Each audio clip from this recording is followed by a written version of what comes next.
मालकिन की मौत के बाद मादा कुत्ते ने चौथी मंजिल से छलांग लगाकर दे दी जान। कानपुर के बर्रादो निवासी मृतक डॉक्टर अनीता राज 45 वर्ष, जो कि स्वास्थ्य विभाग में संयुक्त निदेशक थीं। पिछले लंबे समय से वो किडनी की बीमारी से जूझ रही थीं।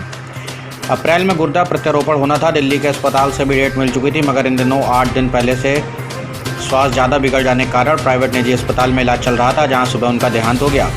अपनी मालकिन की मौत के बाद जब बॉडी घर पर आई और जया ने मालकिन से मिलने के लिए जया कुत्ते ने चौथी मंजिल से छलांग लगाकर दे दी अपनी जान। मालकिन स्वास्थ्य विभाग की संयुक्त निदेशक थी। इस घटना के बाद कुत्ते की वफादारी और अपनी मालकिन की वफादारी की चर्चा जोरों पर है। कुत्ते का शव भी मालकिन के शव के पास ही रखा गया था और मालकिन के अंतिम संस्कार के बाद देर रात पालतू मादा कुत्ते जया को भी घर के समीप ही दफना दिया गया। 15 साल से ये बीमारी है, लेकिन मम्मी बीमारी के साथ काम कर रही थी। कानपुर देहात में पोस्टेड थी। 8 दिन पहले उनकी तबीयत बहुत ज़्यादा ख़राब हो गई थी। वो डायलिसिस पे थे, हीमोडायलिसिस जो बोलते हैं। उनके हफ्ते में 2 बार हीमोडायलिसिस होती थी 3 घंटे की, और फिर वो काम करती थी अपना। तो कुछ दिन पहले उनकी तबीयत बहुत ज़्यादा ख़राब हो गई, 8 दिन पहले।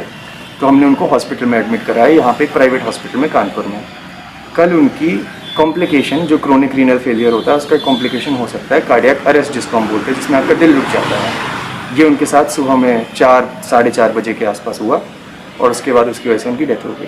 12 साल पहले की बात है। मेरी मम्मी उस टाइम पे भी यहीं पे सरकारी काम कर रही थी। मम्मी डफरिन हॉस्पिटल में, UHM हॉस्पिटल जो है बड़े चौराहे पे, वहाँ पे काम करती थी। तो एक दिन मम्मी घर के बाहर निकली, उनको 4 पिल्ले छोटे छोटे मिले। 3 तो तंदुरुस्त थे और एक थी जिसपे काफ़ी कीड़े लगे थे, मरियल सी हालत में था। मम्मी ने पता किया तो उसकी जो माँ थी उन पिल्लों की, वो भी मर चुकी थी। तो मम्मी ने वो जो बुरी हालत में था उसको, पिल्ले को यहाँ घर ले आई। उस टाइम पे उसका नाम मम्मी ने जया रखा। उसकी मरहम पट्टी करी, उसको सही किया, और फिर मम्मी ने बोला कि हम इसको अपने साथ ही रखेंगे। तो मम्मी से ऐसे भी उसका लगाव बहुत ज़्यादा था।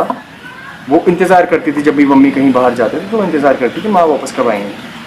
तो 8 दिन से मम्मी मेरे एडमिटेड थे अस्पताल में, तो उसकी वजह से वो उनको देख नहीं पाई थी। तो हम एक बोलते हैं एंग्शियस स्टेट बोलते हैं, एंजाइटी बोलते हैं जिसको, डॉग एंजाइटी बोलते हैं। तो वो काफ़ी एंग्शियस थी माँ से मिलने के लिए। अच्छा, वो माँ की स्मेल जानती थी, वो उनको सूंघ लेती थी। कल जब हम बॉडी लेकर के आए सुबह में, हमने उसको 3रे फ्लोर पे बंद किया था, क्योंकि लोग बहुत ज़्यादा थे यहाँ पे, और उसने माँ को सूंघ लिया था। उसको कोई ज़रिया नहीं मिल रहा था माँ के पास जाने का, कोई सुसाइड वाली बात नहीं। उसकी इच्छा बस ये थी किसी तरह से हम इनके पास चले जाएं। तो उसको एक तरीका दिखा, वो 4थी फ्लोर पे गई। छत से उसने गाड़ियाँ देखी और उसको कुछ समझ नहीं आया कि हम नीचे कैसे जाएँ, हमको जाना है, और इस वजह से वो कूद गई वहाँ से, और उसकी ऑन द स्पॉट डेथ हो गई।